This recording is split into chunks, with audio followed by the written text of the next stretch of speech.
Aos pouquinhos a nossa live vai aumentando.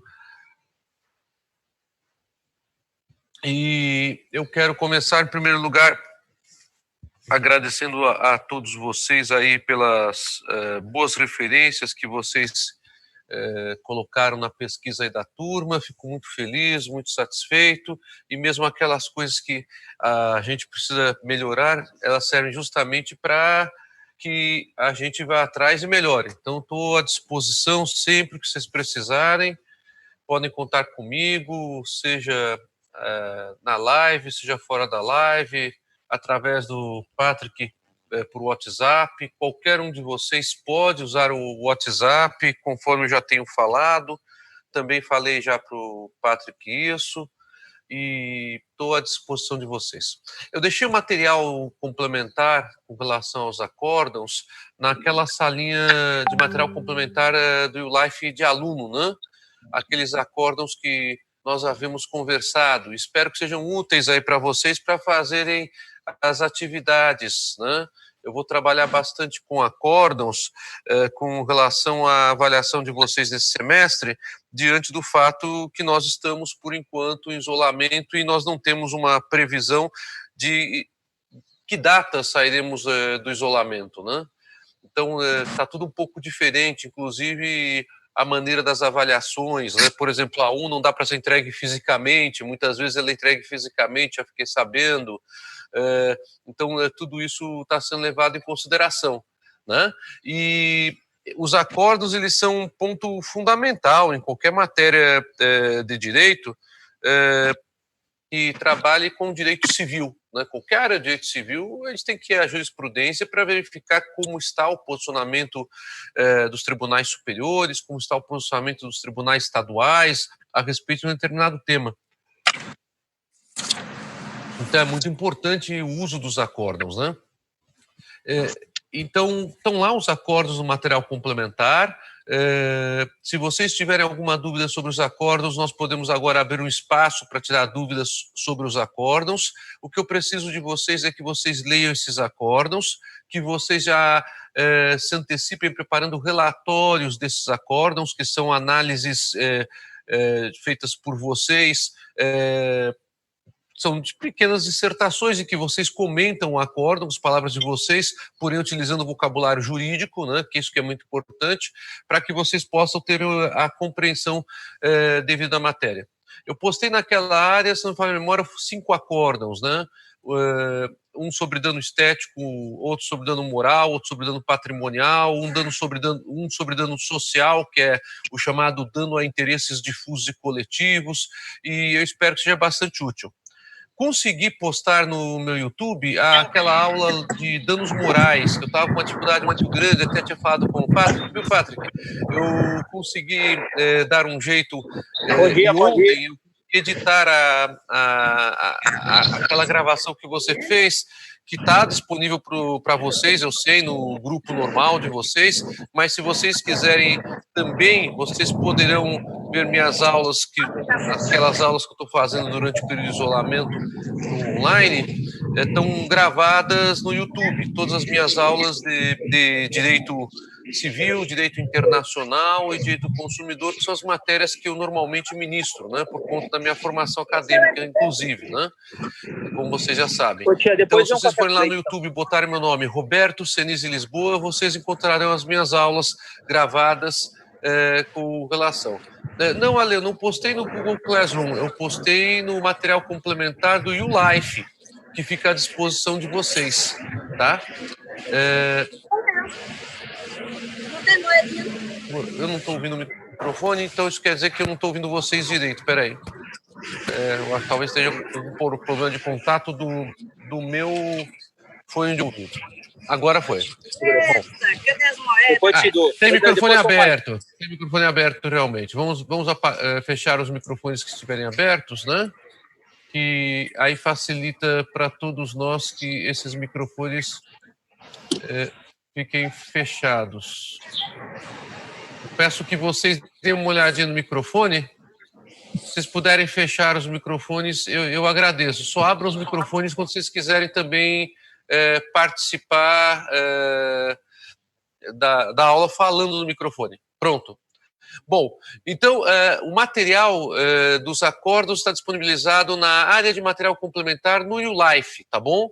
Se vocês tiverem alguma dificuldade com relação ao YouLife, me avisem, e aí vocês me passem o Classroom que vocês têm, e eu vou postar também no Classroom. Aí o Patrick pode me passar os dados, e não há problema nenhum.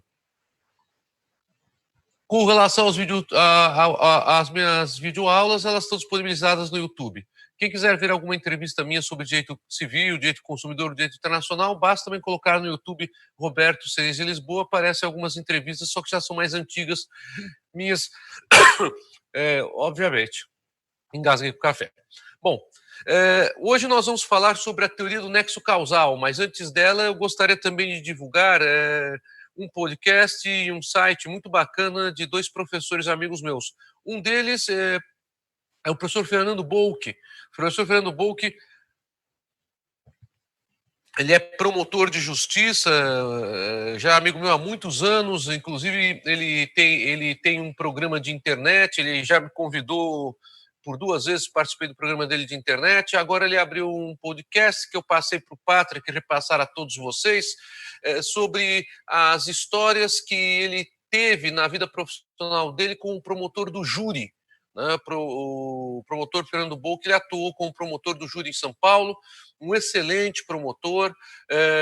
Eu recomendo que vocês ouçam o podcast, principalmente quem gosta dessas histórias de júri, quem gosta de processo penal e de direito penal, é muito interessante e vale muito a pena, né? E com relação ao outro, ao outro site, aí é site, não é o Spotify, como é o caso do Fernando, há um site da professora Sandra Regina Martini, que é uma amiga minha lá do Rio Grande do Sul, de Porto Alegre. A professora Sandra Regina Martini, ela é pós-doutora em direitos fundamentais na Itália. E a professora, juntamente com outras juristas, abriu um canal, que é esse que o Patrick passou para vocês, com relação a direitos da saúde e direitos da mulher. Então é bastante interessante quem quiser dar uma olhadinha nesse canal também da professora Sandra Regina Martini. Então ficam essas 2 dicas. Do canal do Fernando Bolk, que é um podcast que se chama Mind Law. Eu já passei para o Patrick e ele já repassou para vocês agora de manhã. E também esse canal da professora Sandra Regina Martini, que é na realidade um site, né? A respeito do tema. O Alexandre está me perguntando, professor, para a sua prova D1 a matéria vai até que ponto? Vai até o ponto de hoje, Alexander, olha que legal. Então vai até o ponto de hoje. A D1 nossa será no dia 29, é isso? Apenas para confirmar, porque agora estou falando de cabeça. Até o dia 29, suponho? Se vocês puderem me confirmar enquanto isso, eu agradeço, né? Vocês ainda não têm, não sabem. Bom, então, creio que é dia 29, né? Porque vai ser realizada na semana do dia 27, né? Pelo que eu estou sabendo. Então, coloquem aí dia 29 a D1. O que eu preciso me informar com a faculdade é se haverá manutenção do formato ou se haverá uma substituição por trabalho, tá? Eu já estou me antecipando com relação aos acordos, pedindo para que vocês façam essas análises comentadas, porque eu vou levar em consideração os acordos para avaliação de vocês, nem que seja, então, uma consideração pequena, se houver a necessidade de manter o formato original da faculdade. Se não houver a necessidade de manter esse formato, já adianto vocês que os acordos são fundamentais na avaliação dos bimestres de vocês, tanto desse bimestre quanto do próximo bimestre. É claro que a gente fica tudo na dependência da situação do andamento, da evolução do isolamento que nós estamos tendo. Como vocês têm acompanhado nos últimos dias, nós estamos com perspectivas muito boas na cidade de São Paulo, que é o epicentro aqui do Brasil, juntamente com Fortaleza e com Manaus e com o Distrito Federal, pelo que nós temos acompanhado, de termos uma evolução rápida da nossa situação de isolamento. Graças a Deus não estamos em lockdown. Lockdown seria muito pior. Lockdown ninguém pode sair às ruas, né? como aconteceu, ainda acontece em alguns países do mundo, né? Bom, alguma outra pergunta, pessoal? Podemos começar então a aula de hoje? Demos muitas informações logo de início, então eu imagino que... Então, não havendo perguntas, eu vou começar. Quem quiser, volto a insistir. Quem quiser falar no microfone ou quem quiser perguntar, pode fazer isso. Eu prefiro uma interação, conforme vocês bem sabem. Foi bem bacana a interação nossa na última aula, quando a gente discutiu a questão dos critérios da fixação dos danos morais, né? Aquela questão do teto que o STJ coloca na prática, aplicando a teoria do enriquecimento ilícito, ainda que seja casuístico, ainda que não seja um teto de valores nominais, né? E a gente fez as críticas que seriam, penso eu, as críticas ponderadas a respeito do tema. Hoje nós vamos falar sobre o último elemento da responsabilidade civil. Nós já conversamos a respeito do agente, conversamos a respeito da vítima e conversamos a respeito do dano. Falta conversarmos sobre o nexo de causalidade, né? Apenas se recordem, como vocês já tiveram obrigações, então fica muito mais fácil essa matéria, que quando falamos em responsabilidade civil, nós falamos em uma relação jurídica obrigacional de segundo grau. É uma expressão muito corrente na doutrina, principalmente entre os clássicos de responsabilidade civil. Então, quando falamos em responsabilidade civil, estamos falando de uma relação jurídica obrigacional de segundo grau. Como houve o descumprimento de uma obrigação fixada pela lei ou fixada pela vontade, pelas pessoas, há como consequência a responsabilidade civil. Claro, se o que foi descumprido foi uma obrigação negocial, a responsabilidade civil será negocial. Então, se for uma obrigação contratual, haverá uma responsabilidade contratual. Se a obrigação descumprida foi uma obrigação estabelecida por lei, nós teremos como consequência uma responsabilidade fixada pela lei, a responsabilidade legal. E aí vem aquela discussão dos sistemas que eu rapidamente expus para vocês, quando expus os vários casos de responsabilidade objetiva e a responsabilidade subjetiva. Bom, a responsabilidade civil, então, lembre-se, é uma relação obrigacional, só que de segundo grau. É a consequência, é o efeito do descumprimento de uma outra relação jurídica que é a obrigação. A obrigação, ela é uma relação jurídica existente entre credor e devedor, por meio da qual, como vocês já sabem, essa definição vem do direito romano, vem do jurista Paulo, do direito romano, é uma relação jurídica por meio da qual o credor tem o poder de constranger o devedor ao cumprimento da prestação, isto é, ao pagamento, né? Então, a prestação é o objeto da obrigação. O credor, ele, na responsabilidade civil, ele se transforma em vítima, porque o crédito dele não foi pago, né? O devedor, que não acaba cumprindo com a prestação, ele se transforma em agente. Todos nós somos, de certa forma, devedores de uma série de obrigações estabelecidas por lei, outras estabelecidas por negócio jurídico. Quando há um descumprimento de uma obrigação, nós temos como consequência a responsabilidade civil. Pois bem, se a responsabilidade civil é um vínculo que já existe pelo simples fato de existir a lei, ou é um vínculo que decorre de relação negocial, fica claro que existe um nexo de causalidade na responsabilidade civil, como existe uma relação, um vínculo na obrigação. O nexo de causalidade é o ponto importantíssimo do estudo da responsabilidade civil contemporânea. Vocês estudam isso de uma forma muito mais aprofundada na graduação em direito penal, quando a gente discute a teoria do crime. E o direito penal acaba sendo um espelho muito propício para quem já teve todo direito penal, como é o caso de vocês, quando se estuda a responsabilidade civil. Porque a responsabilidade criminal, ela tem determinados determinadas nuances, tem determinados elementos, e a responsabilidade civil também.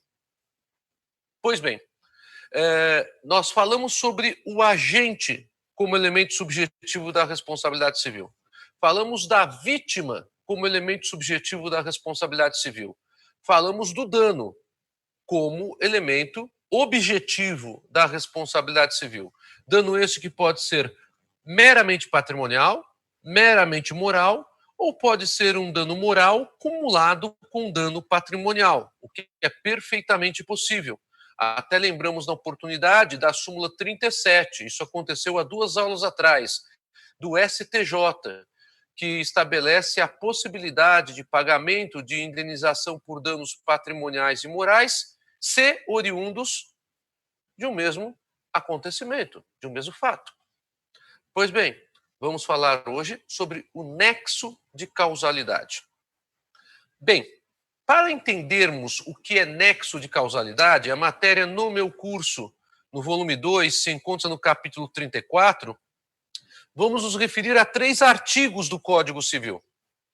A matéria se encontra nos artigos 403 e nos artigos 942 e 943 do Código Civil. O que é nexo de causalidade? Nexo de causalidade é o vínculo estabelecido entre agente e vítima. E esse vínculo decorre da conduta do agente de descumprimento de uma obrigação anterior. Então, a responsabilidade civil, ela apenas existe no mundo factual quando há o descumprimento de uma obrigação anteriormente firmada. Então, fala-se, neste caso, que o vínculo se estabelece por conta do descumprimento da obrigação originária. Por isso que eu lembrei agora há pouco para vocês a definição de responsabilidade civil com base na doutrina mais autorizada, aquela doutrina que se consolidou no decorrer das décadas sobre responsabilidade civil, como uma relação jurídica decorrente do descumprimento de uma obrigação, como uma relação jurídica obrigacional de segundo grau. Bem, o nexo de causalidade, então, é o elemento referencial entre a conduta do agente e o dano sofrido pela vítima. Esse elemento referencial é um objeto de estudo que precisa ser melhor analisado, tanto na pesquisa acadêmica em direito civil, como também na análise dos casos concretos no processo civil. Porque esse elemento referencial tem suas peculiaridades, tem suas características próprias. A gente vai falar um pouquinho sobre essas características próprias. Bom, como a expressão está designando, nexo de causalidade é um vínculo que se estabelece em virtude de uma causa. Eu vou escrever aqui a palavra causa, que ela é uma palavra extremamente mágica para a nossa aula de hoje. A palavra causa, ela designa vários significados possíveis. Ela não é, então, uma palavra com um único sentido. Se eu perguntar para vocês qual é a causa que vocês defendem, por exemplo, vocês estabelecerão um objeto. Se eu perguntar para vocês qual é a causa que os levou a tomar tal atitude, eu posso estar perguntando tanto sobre a ideia de motivação pretérita que os levou a tomar uma determinada atitude, como posso estar querendo me referir a um objetivo que vocês têm quando vocês tomam determinada atitude. As causas, elas são, de acordo com Aristóteles, 4. Então, a teoria da causalidade, que é uma teoria aristotélica, ela vem dos gregos. Como nós podemos falar em causa no direito civil?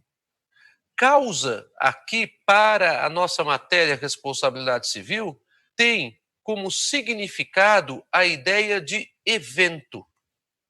Então, se vocês imaginarem causa como evento, vocês terão uma maior facilidade de compreensão do tema. Pensem, então, em causa como evento. Mas aí eu gostaria que vocês imaginassem a ideia de causa não como um evento em toda a sua conjuntura. E gostaria que vocês aqui fossem um pouquinho Martin Scorsese, fossem um pouquinho Steven Spielberg, fossem um pouquinho mais relacionados a uma ideia de cinema. Não o cinema digital. Se vocês quiserem, vocês podem até pegar o cinema de rolo. Quando a gente trabalha com um filme, por exemplo, o filme ele tem várias cenas diferentes. Então, para que nós possamos analisar uma situação que envolve, na sua conjuntura inteira, um determinado acontecimento, nós podemos desmembrar essa situação em pequenas cenas. Imaginem uma situação como esta. O namorado, desesperado porque não tem dinheiro, conversa com a namorada e ambos concordam em realizar o assalto a uma padaria. Ele pega a sua moto, a namorada vai na garupa, os dois se deslocam da casa deles até a porta da padaria. Ali na porta da padaria, a namorada permanece na moto, fazendo vigilância. E o namorado, que é quem estava guiando a moto, entra na padaria, vai diretamente ao caixa, saca o revólver e anuncia um assalto. Nossa, Denise, parece aula de direito penal? Sim, mas vocês verão por que estou fazendo isso. Ele anuncia o assalto. O caixa lhe entrega o que tem de dinheiro. Ele pega o dinheiro, sai de volta à moto rapidamente. A namorada estava fazendo a vigilância se iria se aproximar alguém ou algo que pudesse atrapalhar o assalto, e ambos empreendem fuga e vão embora. Pronto. Nós temos uma cena que pode acontecer num filme, numa novela, num seriado de televisão. Essa cena, ela pode ser desmembrada. Então, pensem num desmembramento do acontecimento. Esse desmembramento do acontecimento, ele pode acontecer numa ordem cronológica, desde o início até o final, como pode acontecer numa ordem cronológica inversa. Então, o que é que nós temos que fazer? Nós criamos como se fossem sequências do filme, fatias do filme. Então, vamos supor, primeiro ato, o namorado e a namorada estão desesperados sem dinheiro na casa da namorada e resolvem combinar o assalto. Segundo ato, eles se deslocam com a moto até a porta da padaria e ali permanece apenas a moça, fazendo vigilância para que o assalto possa ter êxito, enquanto o namorado entra na padaria. Terceiro ato, o namorado, na frente do caixa, saca o revólver anunciando o assalto e o caixa lhe entrega o dinheiro. Quarto ato, o namorado chega na moto com o dinheiro e ele e a namorada vão embora. Pronto. Acabei de desmembrar, a título meramente exemplificativo, um acontecimento em vários eventos. Esse desmembramento em eventos, nós podemos dar o nome de causas. Então, eu tenho uma causa conjuntural e posso desmembrar essa causa em causas, transformando essa causa conjuntural, que é o fato todo, em espécies de cenas, dando-lhes multiplicidade. aí se fala em causas múltiplas ou concausas. Vou escrever aqui, então, concausas. Causas múltiplas ou concausas. Bom, a Jane está perguntando, professor, mas se o nexo é um vínculo entre o agente e vítima decorrente de uma obrigação anterior, por que então há responsabilidade para com o terceiro que não tem vínculo anterior com o agente? Porque a responsabilidade, Jane, aí é atribuída por um outro elemento que eu conversei com vocês ainda no momento das nossas aulas presenciais. Ela é atribuída por imputabilidade. O que é imputabilidade em direito civil? Imputabilidade em direito civil não tem a mesma ideia da imputabilidade em direito penal. Pela teoria analítica do crime, que é a teoria que entre nós o que vigora é a teoria finalista, a imputabilidade está ligada à culpabilidade, quanto a discernimento para a prática do ato delituoso. Isso é no direito penal. No direito civil, a imputabilidade ela é objetiva e formal. A imputabilidade, que significa a palavra imputabilidade? Significa atribuição. Então, no direito civil, a atribuição do dever de reparação do dano ela é fixada pelo legislador. Então, eu posso ter a responsabilidade civil por fato próprio, como posso ter a responsabilidade civil por fato de terceiro. E aí, o fato de terceiro pode ser uma pessoa, como pode ser uma coisa animada ou uma coisa inanimada. Tá bem? Então, a pergunta da Jane é muito interessante. O nexo de causalidade é um vínculo, é um elemento da responsabilidade. Então, eu preciso ter esse elemento da responsabilidade para que eu tenha responsabilidade civil. Mas quem terá o dever de pagar pelo dano causado nem sempre será aquele que fará realmente a conduta. Poderá ser uma outra pessoa em virtude da atribuição legal. A isso se dá o nome de imputabilidade objetiva. O direito penal trabalha com a imputabilidade objetiva também num sentido diferente do direito civil, porque o direito penal trabalha com a imputabilidade dentro da culpabilidade, na teoria finalista. No direito civil, não. A ideia de imputabilidade está relacionada à atribuição formal, à atribuição que o legislador dá a quem tem o dever de reparar o dano. Tudo bem, Jane? Ótimo. Ótima pergunta. Bom, então, vocês perceberam, a nossa brincadeira aqui hoje, até mesmo para facilitar o tema, é uma brincadeira de criar cenas em cima do fato. Então, aqui eu criei 4 cenas. Claro, aí depende de quem é o diretor do filme, né? Se o Martin Scorsese, que gosta normalmente de ter coisas um pouco mais bizarras, quem não assistiu Era Uma Vez em Hollywood, assista, é um filme muito interessante, principalmente pela parte final, que é surpreendente. Ou aquele grande diretor coreano que ganhou o Oscar por Parasita. Parasita é um filmaço, vale a pena assistir sem sombra de dúvidas. Quem não assistiu, assista, é um filmaço realmente. Vocês vão perceber que a gente pode desmembrar as cenas de maneiras lógicas, porém diferentes. Eu aqui estou apresentando 4 cenas que geram uma cena final, o fato jurídico todo, tá?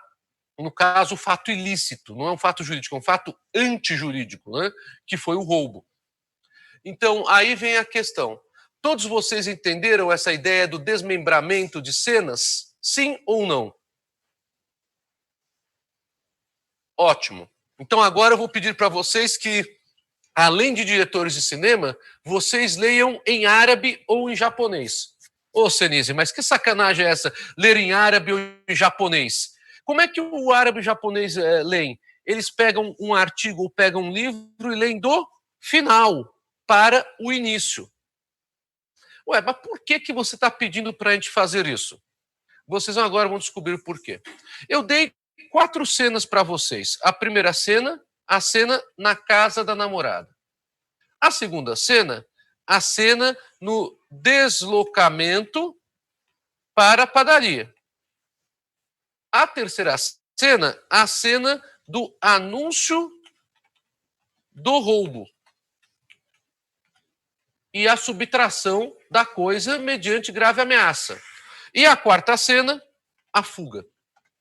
Eu desmembrei, então, como vocês podem perceber, o nosso filme aqui fictício do assalto de motocicleta em 4 cenas. Agora, eu preciso analisar a situação quanto à responsabilidade. Eu tenho, então, que analisar o nexo de causalidade. Então, vamos analisar pelo nexo de causalidade como ficam essas cenas. Eu tenho que analisar pelo método de trás para frente. Por que de trás para frente? Porque eu tenho que partir da onde a teoria contemporânea da responsabilidade civil trabalha. O dano. Opa! Então é bastante interessante. Na verdade, o que eu estou querendo dizer é que, ao analisar o nexo de causalidade, eu tenho que trabalhar com a análise factual para estabelecer esse nexo de causalidade, não a partir dos atos preparatórios, como ocorre no direito penal.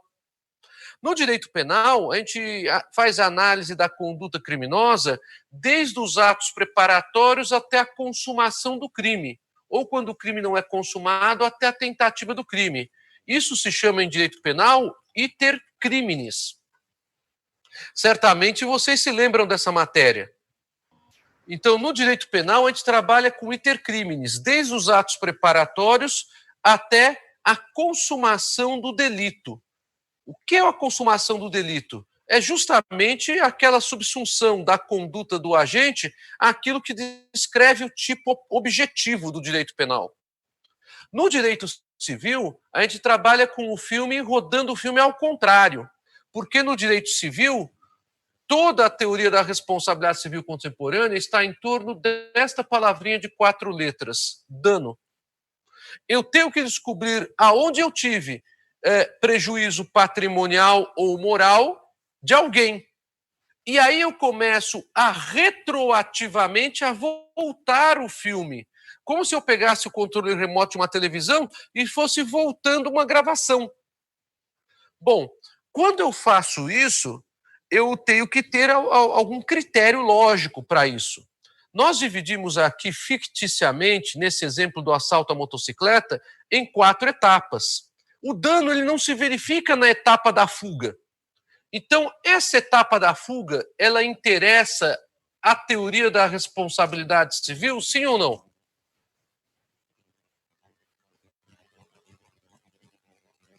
Alguém arrisca?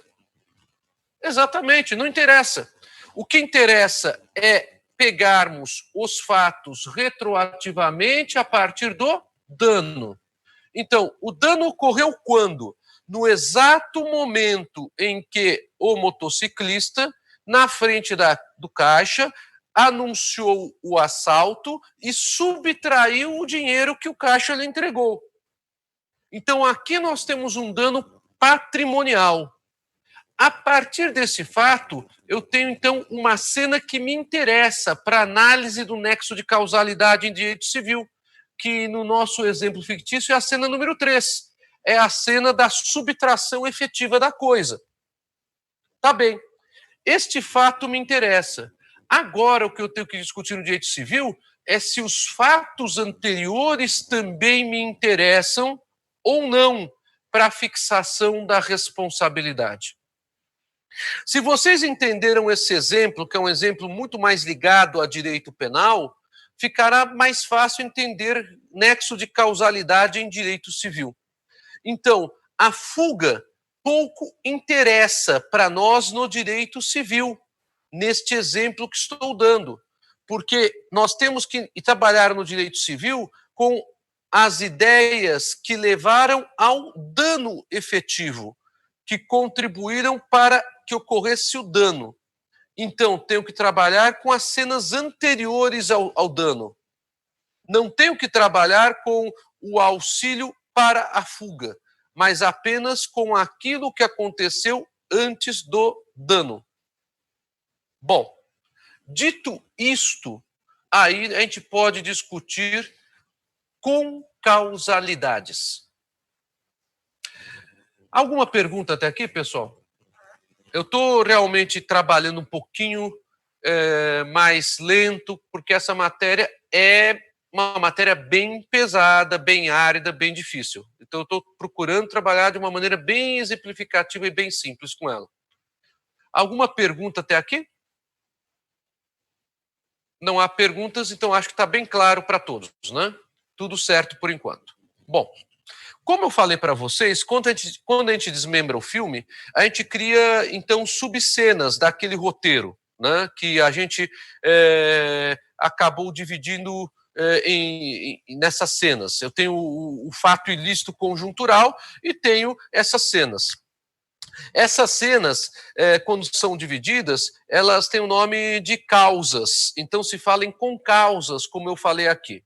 Então, nós podemos ter uma causa simples e podemos ter causas múltiplas, tá? Vamos dar um outro exemplo aqui, o do acidente de trânsito. E vamos agora dar um exemplo um pouco mexicano, tipo novela mexicana mal dublada do SBT, que era uma coisa muito comum há alguns anos atrás. Vamos supor que o motorista de carro está bêbado. Mas, apesar dele estar bêbado, ele acaba acompanhando um motorista de ônibus que está paralelo com ele e ambos atravessam o sinal vermelho, colhendo uma senhora que estava com o bebê de colo. Essa senhora é atropelada e ela e o bebê são lançados sobre uma loja cuja vitrine é arrebentada. O bebê cai em cima de uma outra pessoa. O bebê morre. A mãe do bebê fica gravemente ferida. A loja teve toda a sua vitrine arrebentada. E o motorista de ônibus e o motorista do carro que estavam bêbados, que estava bêbado, só o motorista do carro estava bêbado, os dois chocaram seus veículos quando atravessaram o sinal vermelho. Alguns passageiros do ônibus ficaram feridos. E o motorista bêbado do carro faleceu. Nossa, Senise, é um exemplo rocambolesco este. Percebam que aqui eu tenho necessariamente uma série de cenas e subcenas. E eu tenho que identificar o dano sofrido por cada um e retroagir essas cenas. O que eu estou querendo, então, agora apresentar para vocês? Que eu posso ter um fato ilícito cuja causa é simples, posso ter um fato ilícito com causas múltiplas, é o nome que se chama concausas, causalidades múltiplas, e posso ter ainda causalidades múltiplas acumulativas, aonde eu tenho vários danos decorrentes do mesmo fato ilícito. No primeiro exemplo, o da moto, do casal que fez o assalto à padaria, eu só tenho um dano detectado para uma vítima, que é a pessoa jurídica padaria. E este assalto ele é feito.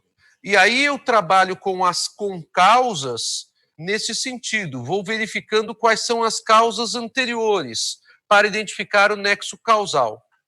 Quando eu tenho um exemplo mais complexo, como esse que estou falando, onde eu tenho dano para o bebê, dano para a mãe do bebê, dano para a loja, dano para alguns passageiros do ônibus e eventual dano, inclusive, para a família daquele motorista bêbado, se ele tinha algum trabalho que veio a falecer do acidente, eu tenho vários danos e eu tenho não apenas concausas referentes a um evento danoso, mas tenho concausas múltiplas de um fato que conjunturalmente acarretou danos a mais de uma pessoa.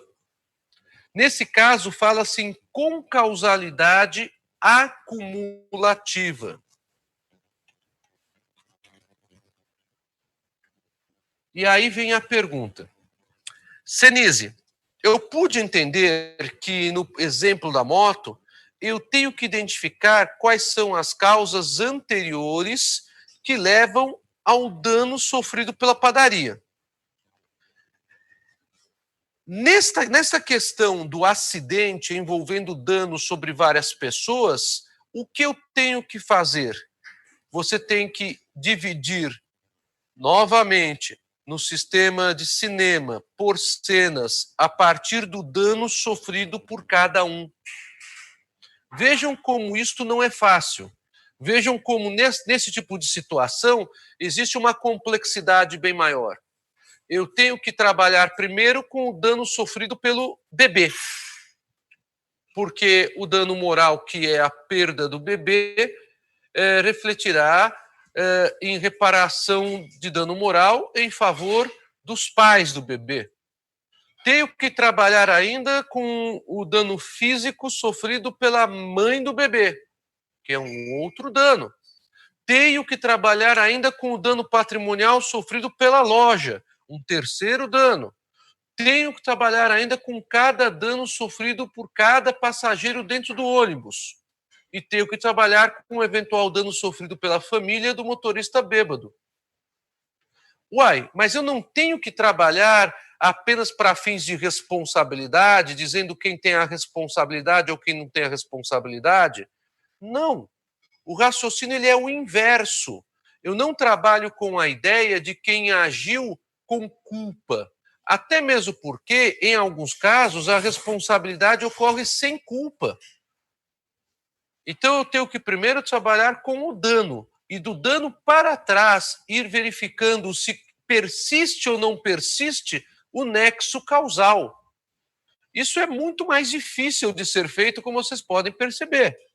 E isso leva a resultados os mais diferentes possíveis. Por isso é que o direito civil não adota a teoria de nexo de causalidade do direito penal. E aí, se vocês entenderam o que eu estou persistindo em dizer, vai ficar bem mais fácil entender responsabilidade civil. O direito civil não adota a teoria de nexo de causalidade do direito penal. Qual é a teoria de causalidade adotada no direito penal brasileiro? A teoria de causalidade do direito penal brasileiro é uma teoria que vocês estudaram em Teoria Geral do Crime e se encontra no artigo 13 do Código Penal brasileiro.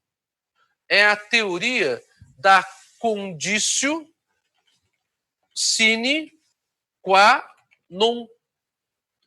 Alguém se lembra dessa expressão em direito penal? Teoria da conditio sine qua non. Esta teoria é conhecida aqui no Brasil com o nome de teoria da equivalência das condições. Teoria da equivalência das condições. Vinícius, é justamente aí que está o problema. A teoria da causalidade adequada é a do direito civil. Teoria da relação de causalidade são várias. É justamente esse o problema da aula de hoje. Mas é ótimo isso, porque eu acho que a gente vai limpar bem agora o meio campo. A teoria da equivalência das condições é uma das teorias de relação de causalidade. Então, no direito penal brasileiro, a teoria que explica essa análise que eu falei para vocês das cenas, das concausas, é a teoria da equivalência das condições, que é a conditio sine qua non, equivalência das condições. No direito civil, a teoria que explica a responsabilidade civil, segundo Orlando Gomes, segundo a maioria amplamente majoritária da doutrina brasileira, e eu me referi ao Orlando Gomes aqui por quê? Porque o projeto Orlando Gomes é que foi utilizado para a redação do nosso Código Civil de 2002 em várias passagens, inclusive nessa passagem da responsabilidade civil, que é a do artigo 403 do Código Civil, que eu mencionei para vocês no início da aula de hoje, é a teoria da causalidade adequada. Então, vamos lá.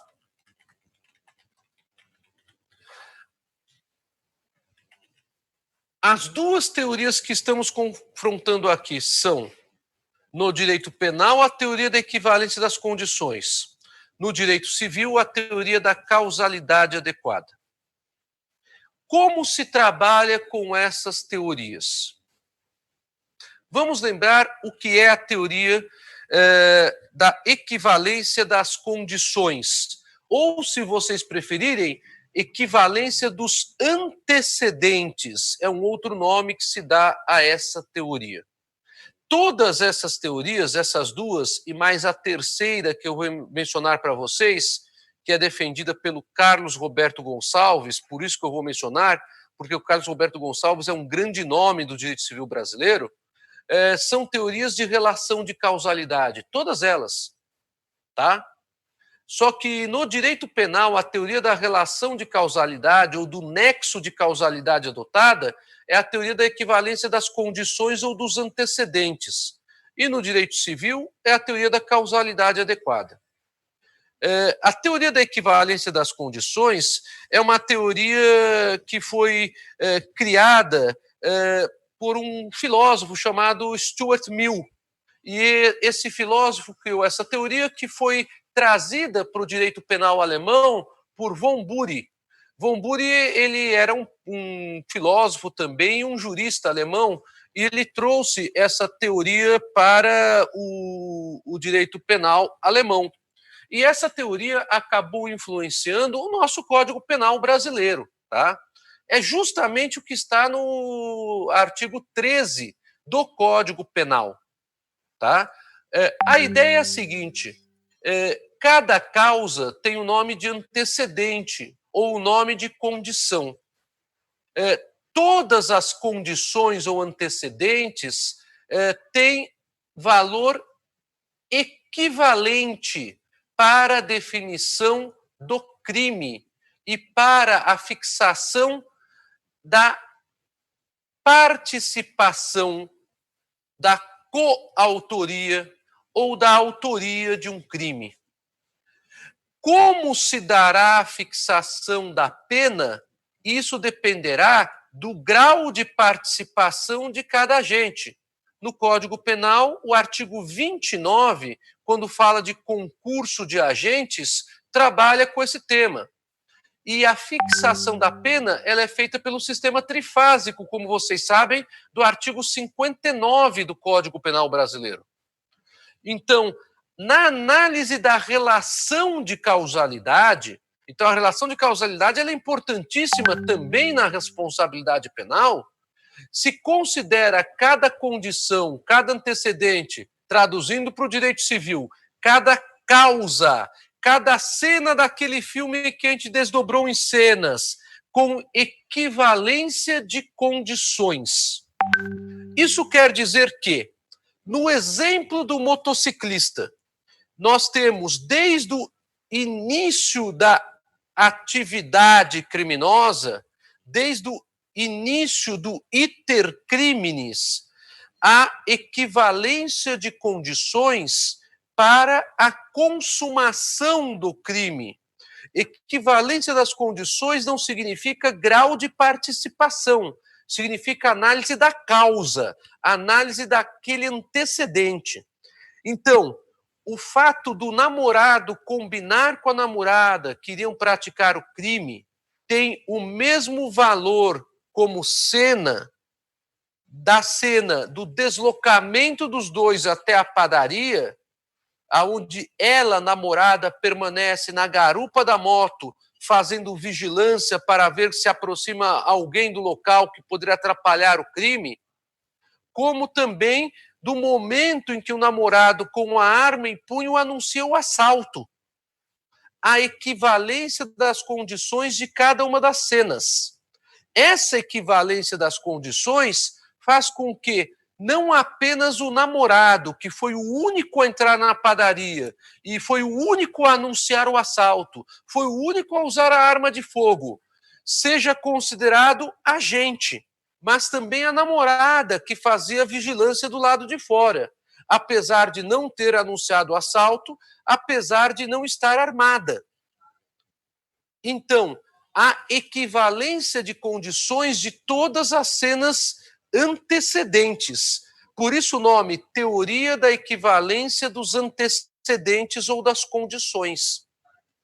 Então, quando eu desmembro o fato ilícito em cenas e trabalho com essas cenas no direito penal desde o início do iter criminis até a consumação do delito, eu consigo distinguir quem são os agentes da conduta delitiva.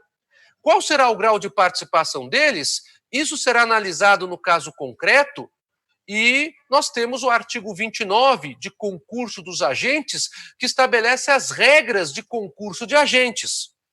E a pena que será fixada para cada agente que atuou em concurso será fixada pelo sistema trifásico do artigo 59 do Código Penal. Vocês percebem a diferença, então, entre analisar a cena, a participação dos agentes e a fixação da pena? São coisas diferentes. É meio complicado para o aluno no segundo ano ou o aluno no primeiro ano, que tem cursos que dão teoria geral do crime já no primeiro ano, imaginem vocês, que é uma matéria difícil, é uma matéria pesada, apesar de ser uma matéria que normalmente atrai o aluno. É meio complicado para o aluno de início de curso entender que relação de causalidade é diferente de participação. E que isso também é diferente de fixação da pena, porque as coisas parecem que se confundem nessa hora.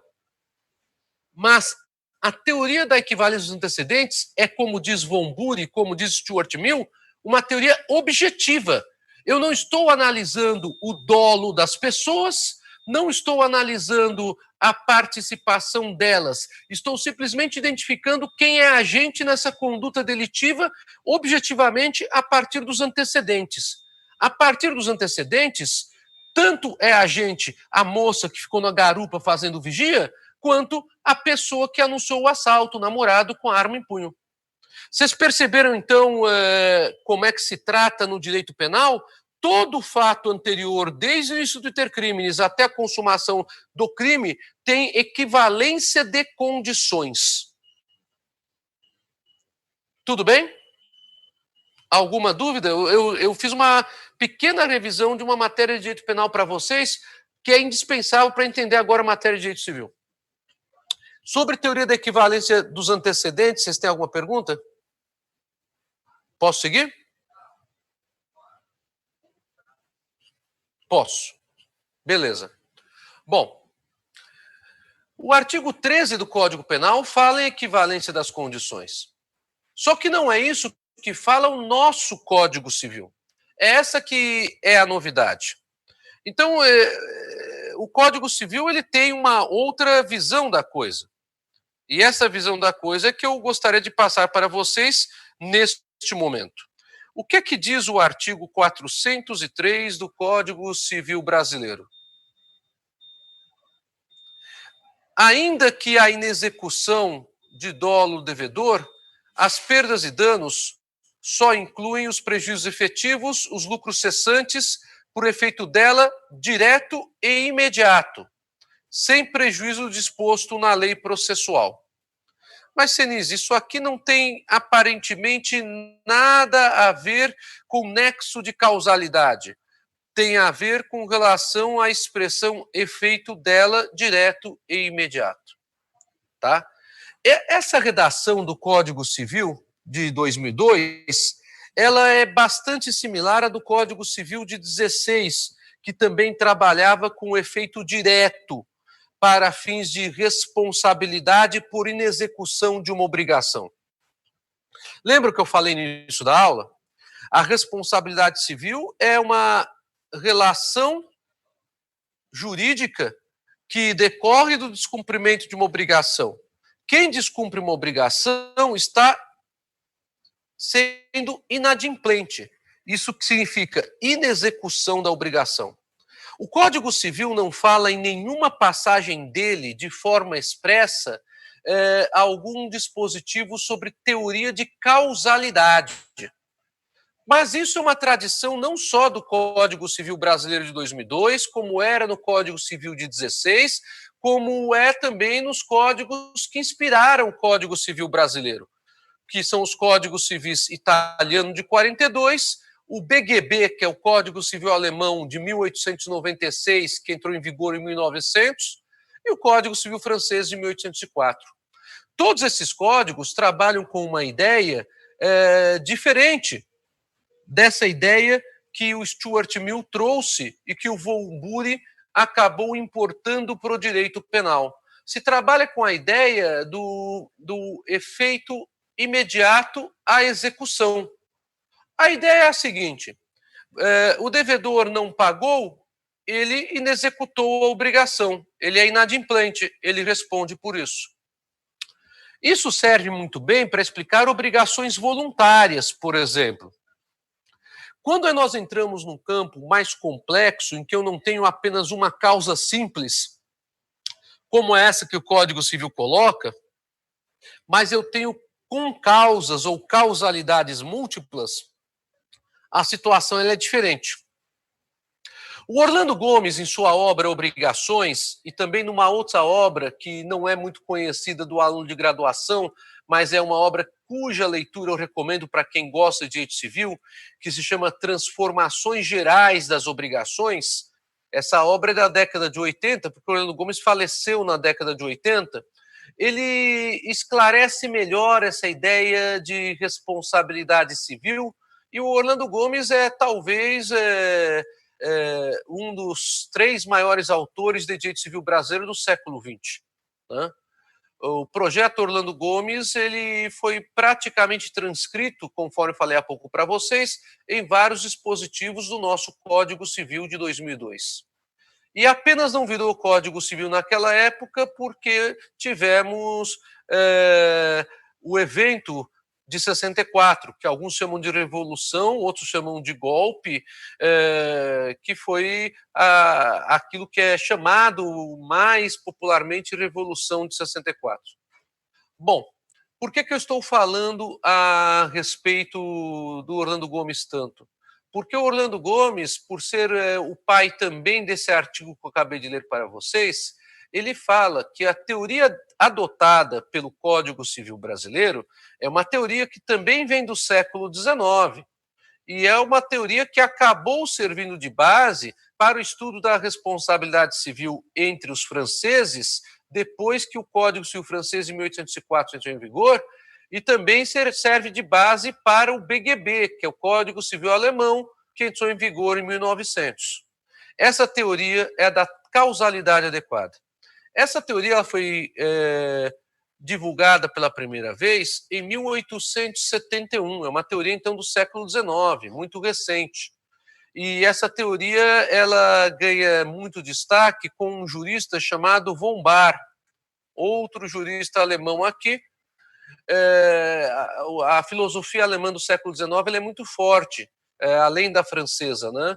E von Baer é o criador dessa teoria, que acabou sendo delineada em seus contornos por um outro jurista alemão chamado von Kries. Von Kries.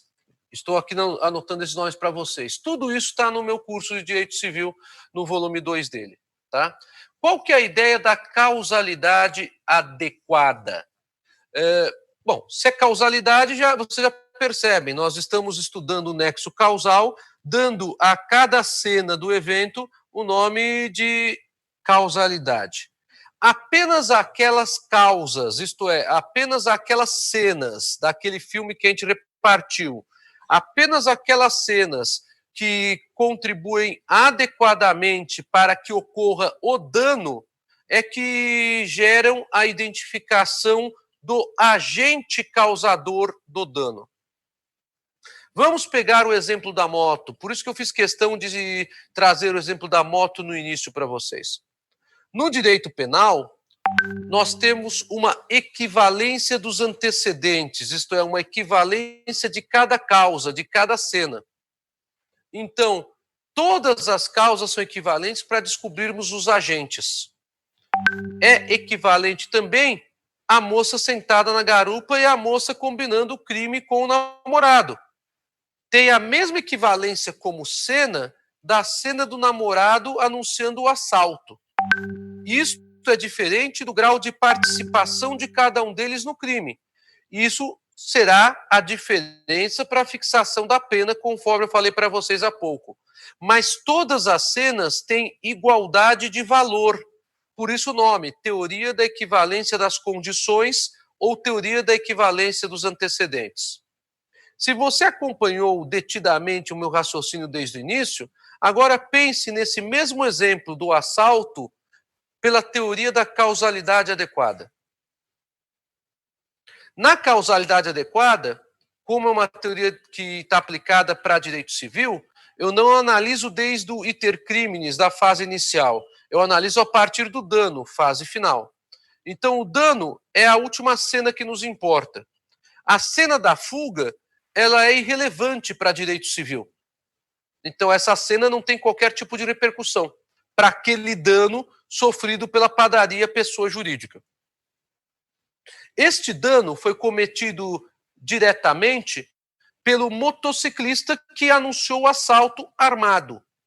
Então, nós temos aqui uma identificação clara, nessa cena 3 do nosso exemplo, de que ele é agente e adequadamente contribuiu para que ocorresse o dano. Por isso o nome causalidade adequada, perceberam?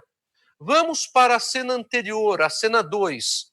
Na cena 2, nós temos ele chegando à porta da padaria com a namorada e deixando a namorada ali fazendo vigilância. Pergunto-lhes, a vigilância da namorada contribuiu adequadamente para que ocorresse o dano sofrido pela padaria? Ou a vigilância da namorada não tem relação adequada com o dano sofrido pela padaria? Perceberam a diferença? Se você conseguiu perceber a diferença neste exemplo, que é um exemplo bastante simples, você está entendendo a diferença entre causalidade adequada e equivalência dos antecedentes.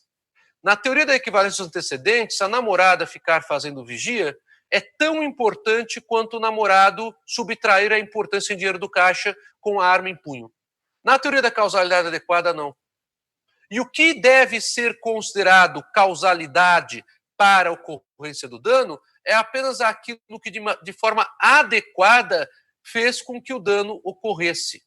Então, neste exemplo do assalto, que é um exemplo bastante trivial do dia a dia, no direito civil, a namorada ela não é considerada agente. Não sei se ficou claro a diferença, então, entre as duas teorias.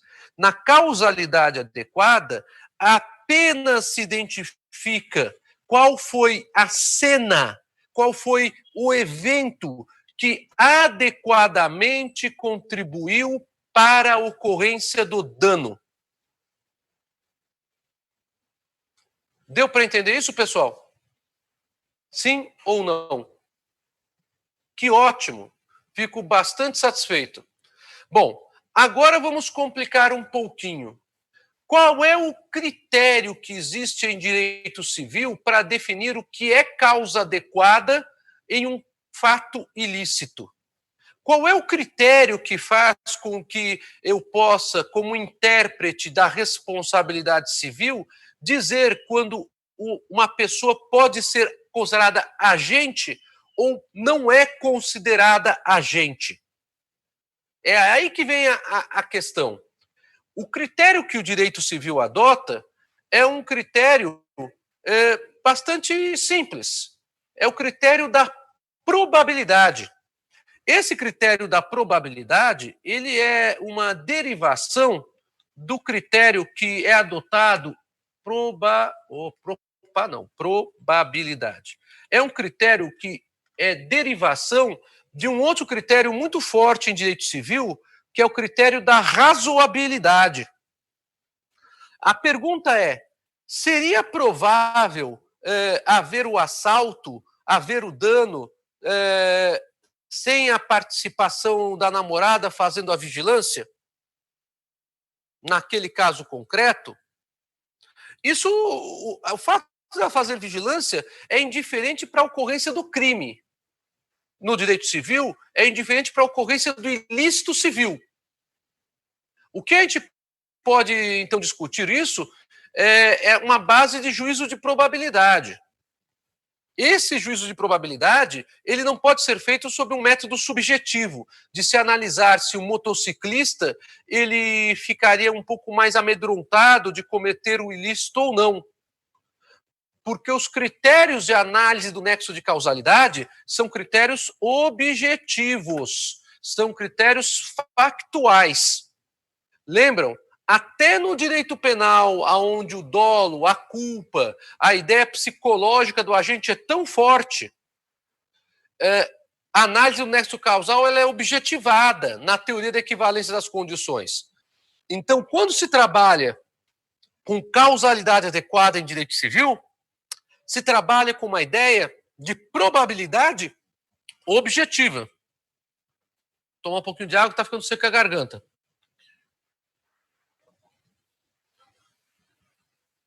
Vamos ver o que o STJ diz sobre o tema, para que fique ainda um pouco mais claro qual que é a ideia de causa adequada. Professor, não entendi. Para o direito, a condução a 2 inclui a namorada como agente? Para o direito civil, não. Porque a causa dela não é adequada. Aquela cena não é adequada para o dano. O que é adequado para o dano é justamente o assalto que leva à subtração. Tá, André? É diferente do direito penal, onde aquela cena da namorada ficar lá na porta da padaria tem o mesmo valor da cena do anúncio do assalto à mão armada. Que aí eu tenho o mesmo valor da condição do antecedente. No direito civil, não. Essa cena da namorada, que é a cena anterior, é uma cena mais fraca. Ela não tem a mesma força, não tem a força de adequação como tem a cena do dano. Bom, vamos ver o que o STJ fala com relação a esse tema da causalidade adequada. Eu cito aqui no meu manual alguns julgados. Se vocês quiserem, eu posso também colocar algum julgado de nexo de causalidade no material complementar no Life da São Judas. Tá? Vamos lá. Relator, segunda turma, relator ministro Humberto Martins, um julgado de 2007. Nossa, Senise, é um julgado antigo? Mas o STJ tem o mesmo posicionamento hoje. O STJ entende que apenas o fato idôneo ou adequado para produzir o dano é que deve ser levado em consideração para a fixação da responsabilidade. Esse é um julgado que só foi publicado em 2009. Ele reconheceu a teoria da causalidade adequada como a teoria de responsabilidade civil. Então, o STJ, desde 2007, tem julgados. Eu estou me referindo a 2007 porque na pesquisa que eu fiz depois do Código Civil de 2002, eu fui justamente entender o que o STJ pensa a respeito do tema. Lembrem-se que o STJ é o tribunal que uniformiza a jurisprudência brasileira. Por isso que ele é tão importante para nós brasileiros. Aquilo que é decidido pelos tribunais estaduais e pelos tribunais regionais federais passa pelo STJ em sede de recurso especial. Então, o STJ é responsável pela uniformização da jurisprudência nacional. Esse é um papel relevantíssimo que esse tribunal tem.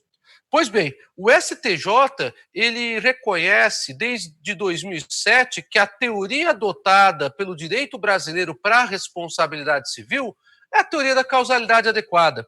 Então, esse julgado de 2007, que foi publicado em 2009, é um exemplo. A teoria da causalidade adequada foi reconhecida pelo STJ em outros julgados. 2011, 2010, 2009. Vamos dar alguns exemplos aqui que o STJ fala, que são exemplos que estão no meu manual, no meu curso, desses casos de reconhecimento da teoria da causalidade adequada. Primeiro exemplo, a teoria da causalidade adequada foi reconhecida pelo STJ em danos pessoais decorrentes de veículo automotor de via terrestre ou por sua carga. Então, nesse caso de 2011, a quarta turma do STJ, a outra turma que tinha reconhecido causalidade adequada era a segunda. Agora, a quarta turma, ministro Luiz Felipe Salomão, reconheceu a causalidade adequada em acidente de veículo automotor. Outro exemplo. Terceira turma, ministra Nancy Andrighi, julgado de 2010. Identificação de responsabilidade pelo descumprimento de contrato e avaliação de alegação de exceção de contrato não cumprido. Então, questão de execução de obrigação contratual. Aqui, nesse julgado, a terceira turma analisou diretamente aquele artigo 403 que eu li há pouco para vocês. Teoria da causalidade adequada, diz o STJ. E o terceiro exemplo, responsabilidade civil do Estado. Esse eu fiz questão de colocar porque é uma responsabilidade que aborda temas de direito administrativo e de direito constitucional. Então, o STJ estabeleceu pelo então ministro Luiz Fux, que já é ministro do Supremo há alguns anos, a responsabilidade civil do Estado por omissão decorrente de incêndio ocorrido no interior de um estabelecimento que era destinado a shows. Olha só, esse caso como aqui, lembra até aquele caso da Boate Kiss lá do sul do país, né? Lá do Rio Grande do Sul. Só que esse caso não é da Boate Kiss, mas o ministro Luiz Fux, em 2009, reconheceu a responsabilidade civil do Estado por omissão decorrente de incêndio ocorrido no interior do estabelecimento destinado a shows, porque a administração pública não fez o poder dela de polícia, de fiscalização das condições de segurança do estabelecimento. Esse julgado de 2009 é da primeira turma do STJ. Então, como vocês podem perceber, as quatro turmas do STJ, todas as turmas, então, da área civil do STJ já reconheceram que a teoria de responsabilidade civil adotada no direito civil brasileiro é a teoria da causalidade adequada. Bom, se vocês entenderam a diferença entre equivalência dos antecedentes de direito penal e causalidade adequada do direito civil, vou para a parte final da aula falando sobre a teoria que o professor Carlos Roberto Gonçalves adota. Há uma colocação aqui do Patrick. Precisamos realmente que o senhor nos passe um tipo de questionário para que nós tenhamos uma noção do seu estilo de prova. A matéria tem muitos detalhes. Tem mesmo, é verdade. Então, eu vou fazer o seguinte, eu vou passar um questionário com perguntas para vocês e eu vou passar também uma espécie de probleminha com questões para vocês responderem. Podemos fazer assim? E aí, a semana que vem, a gente conversa sobre isso. Perfeito, ótimo. Bom, há alguma dúvida sobre essas duas teorias? A equivalência dos antecedentes e a causalidade adequada? Chegou a hora das perguntas. Olha, eu fico muito satisfeito de saber que eu estou sendo compreendido, porque essa matéria ela é tão difícil que muitas vezes o professor de responsabilidade civil não a dá, para vocês terem uma ideia. Não é incomum. Aliás, se vocês procurarem nos cursos de direito civil, vocês não encontrarão, normalmente, um capítulo que trabalhe apenas com nexo de causalidade. Vocês encontrarão capítulos que trabalham com a responsabilidade civil quanto a dolo, culpa, quanto a questão da vítima, quanto a questão do dano, mas nexo de causalidade, um capítulo exclusivo disso, não é tão comum em cursos de direito civil. Tá? Mas é muito importante. É muito importante por quê? Porque a graduação nos traz o vício do direito penal de entendermos que a teoria da equivalência dos antecedentes ela vale para qualquer coisa no direito. E não vale. O artigo 13 do Código Penal só vale para direito penal, gente. O que vale para toda responsabilidade civil é o que a gente acabou de ver hoje. É a teoria da causalidade adequada, não é a teoria da equivalência dos antecedentes. Isso é indispensável para a gente discutir responsabilidade civil, responsabilidade empresarial, responsabilidade trabalhista, responsabilidade de consumo, responsabilidade administrativa, responsabilidade constitucional. Tá bom? Bom, então vamos para a parte final da aula. Eu me refiro ao professor Carlos Roberto Gonçalves e também eu faço questão de referir também a um outro autor que também defende essa teoria junto com o Carlos Roberto Gonçalves, que é um autor do Paraná, que é o professor Arnaldo Rizardo. Ambos têm excelentes cursos de direito civil. Então, só por conta disso, são autores respeitabilíssimos. Mas eles estão fora do que pensa a doutrina civil brasileira. Então, eles compõem aquilo que vamos chamar de doutrina minoritária, tá? Porque se vocês abrirem os demais cursos Silvio Rodrigues, Washington de Barros Monteiro, Orlando Gomes, Caio Mário da Silva Pereira, Maria Helena Diniz, Carlos Alberto Bittar, né, vocês encontrarão nesses autores a teoria da causalidade adequada. Já até mesmo porque o Orlando Gomes foi, como eu falei para vocês, um inspirador dessa parte do Código Civil de 2002.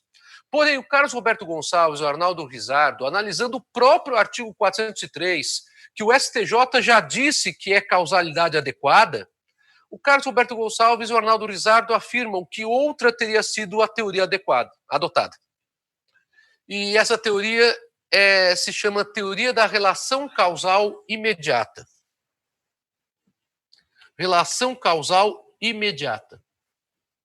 Estou aqui anotando aqui no chat para vocês.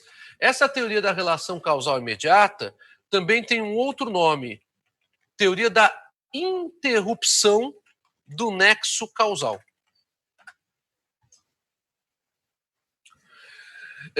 Inclusive, esses dois autores, tanto o professor Carlos Roberto Gonçalves quanto o professor Arnaldo Rizzardo, se referem a essa teoria com base no próprio artigo 403, que o Orlando Gomes fala que é causalidade adequada. Qual que é a diferença entre causalidade adequada e interrupção do nexo causal ou relação causal imediata? Pela teoria da interrupção do nexo causal, a única cena que é levada em conta é a última cena. É a cena do dano. Ponto. Nada mais. Então, eu não tenho um desdobramento de cenas onde eu vou analisar, pelo critério da probabilidade, quais cenas devem ser levadas em conta como causas adequadas para o dano. Na teoria da interrupção do nexo causal, a única cena que importa é a cena em que ocorre o dano. É essa que é a ideia. Então, por conta disso, se cita que essa teoria teria sido a reconhecida pelo nosso direito civil brasileiro.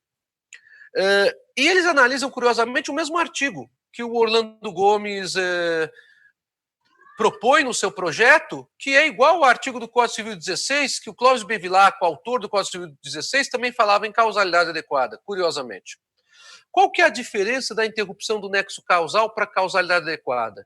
Na causalidade adequada, eu posso ter uma penúltima cena que também contribui para o dano, pelo juízo de probabilidade, pelo critério de probabilidade, que é um critério objetivo, que é um critério factual. Na interrupção do nexo causal, é apenas a cena do dano que interessa, que é a última cena. Então, tudo que aconteceu antes é irrelevante. Pela interrupção do nexo causal, então, no exemplo do assalto à padaria, apenas interessa a cena do anúncio do assalto e da subtração do dinheiro. Aqui nós temos uma solução igual à teoria da causalidade adequada, neste exemplo. Então, aqui, adotar uma teoria ou a outra acaba dando na mesma. Já quando se fala de uma concausalidade múltipla, como é o caso do acidente de trânsito que eu falei a vocês, as soluções acabam sendo diferentes. Agora eu peço só um minutinho de atenção. Chegamos ao final da aula por causa do nosso horário, são 9h50, mas não vou demorar mais do que 3 minutos. Vejam só a situação. Na situação do acidente de trânsito, lembram? Temos que analisar em direito civil a responsabilidade civil a partir da cena do dano. E aí fazermos retroativamente, como se fosse a leitura de um livro árabe ou japonês, da última página para trás. Então, façam essa retroatividade de cenas, levando em consideração, por exemplo, a cena do dano da vitrine da loja. A loja sofreu um dano. Esse dano foi causado por que fato? Pela queda do corpo da mãe com a criança que estava no seu colo no vidro da loja. Esta é uma cena. Todos concordam? Ninguém duvida, né? Aí tem uma cena anterior a essa, que é a cena em que a mãe é lançada com a criança pela ação do ônibus que as atropelou, para esta loja. Ok. Dei um exemplo bastante rudimentar para vocês, apesar do exemplo ser complexo quando eu o montei. Pela teoria da causalidade adequada, eu tenho que analisar um critério de probabilidades. Do ponto de vista objetivo, do ponto de vista factual, a última cena, o corpo daquela pessoa estourar o vidro da loja, tem uma relação objetiva com o dano sofrido com a loja. Só que esta última cena, ela não é a única cena que pode ser reconhecida num juízo de probabilidade como causa adequada. A causa adequada, ela também existe na cena anterior, que é o atropelamento do ônibus no corpo da vítima que foi lançada sobre a vitrine da loja. Então eu tenho pelo menos duas cenas aqui que têm um critério de probabilidade objetivamente considerado. Não estou discutindo dolo e culpa de ninguém, vocês estão percebendo? Estou discutindo cenas, estou discutindo fatos, aonde eu identifico o dano. Na causalidade adequada, então eu posso ter mais de uma cena, que é a concausa, que acarreta o dano. Na interrupção do nexo causal, eu apenas analiso a última cena, porque, como o nome diz, a interrupção do nexo causal. Eu não analiso as cenas anteriores. Entendem a diferença?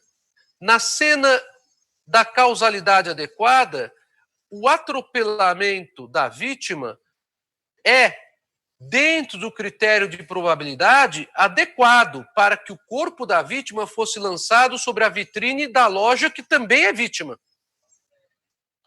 Por conta disso, o condutor do ônibus também entra nesta cena como agente. Já na interrupção do nexo causal, nós temos uma incongruência, que é justamente o fato de que a última cena é uma cena onde temos o corpo da vítima sendo lançado sobre a vitrine da loja e quebrando a vitrine da loja. Aí vem a questão. A partir do instante em que o corpo da vítima quebrou a vitrine da loja, a vítima ela poderia ser responsabilizada pelo dano patrimonial sofrido pela loja, ou o dano patrimonial deveria ser arcado pela empresa de ônibus, porque o condutor dessa empresa atropelou a pedestre e fez com que a pedestre fosse lançada sobre a vitrine da loja. Na realidade, a teoria da causalidade adequada admite a responsabilidade da empresa de ônibus, enquanto que a teoria da interrupção do nexo causal deixa essa responsabilidade bastante nebulosa e pode até mesmo levar a um argumento jurídico num processo de uma irresponsabilidade pelo dano sofrido pela loja de qualquer pessoa. Apenas para demonstrar para vocês a diferença dessas duas teorias. O Ale está perguntando, então, para a teoria da causalidade adequada, apenas aquelas causas que contribuem adequadamente para que ocorra o dano é que concorrem para a identificação das cenas do dano. Exatamente. E o critério que é feito pelo direito civil para identificar quais são essas cenas é o critério da probabilidade, decorrente da razoabilidade na análise do caso concreto, Ale. Não se discute aqui nem a situação de dolo, nem a situação de culpa. Se discute apenas factualmente. As teorias em relação de causalidade são todas objetivas, são todas factuais. Vocês conseguiram entender a diferença entre essas três teorias? Há outras teorias. Eu apenas apresento essas três no manual, porque uma é a geralmente utilizada e confundida pelas pessoas, que é a do direito penal. Então todo mundo acha que essa teoria é aplicada para qualquer coisa no direito, e não é. Só é aplicada para a responsabilidade penal, que é a do artigo 13. A outra, que é a da responsabilidade civil, a da causalidade adequada, que é essa das cenas que constituem concausas. E a terceira, que é a da interrupção do nexo causal, que só leva em conta a última cena do dano. O Alexander está perguntando, professor, mas pela teoria da interrupção, a culpa ficaria com quem? Com a pedestre que foi lançada? Veja só, Alexander, na teoria do nexo de causalidade, eu não discuto culpa. É uma teoria factual. O que eu discuto simplesmente é o que causou o dano. Então, pela interrupção do nexo causal, eu apenas verifico a última cena do dano. Então, nesse exemplo, se eu tenho a vitrine quebrada pelo corpo da pedestre, o que causou o dano foi o corpo da pedestre. Ponto. Então, a teoria da interrupção do nexo causal levada a ferro e fogo desconsidera a causa anterior do corpo da pedestre ter quebrado a vitrine. O que quer dizer isso na prática? Isso, na prática, vai gerar o quê? Uma irresponsabilidade no final do processo civil da pedestre. Desde que a pedestre prove a culpa exclusiva